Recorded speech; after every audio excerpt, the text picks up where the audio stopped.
c'est chaque fois que finalement il n'y a pas d'échange avec les autres.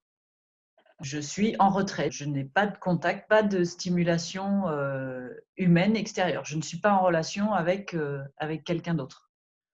Voilà,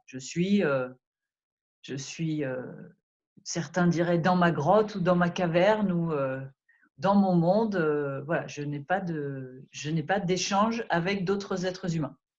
Notre activité sociale, souvent, elle est très intense.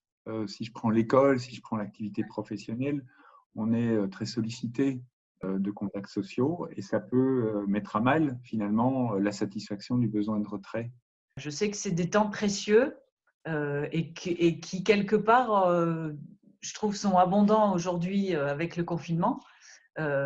Et c'est vraiment agréable. Cette période de confinement eh bien, nous fait une espèce de bulle potentiellement bienvenue et bienvenue dans plein de cas de retrait.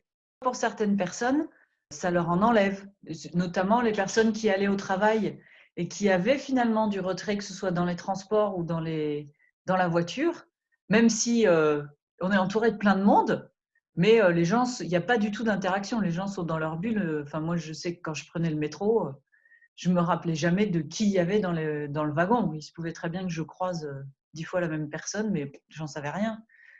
C'est à la fois, j'étais très entourée et en même temps, c'était un moment de retrait pour moi.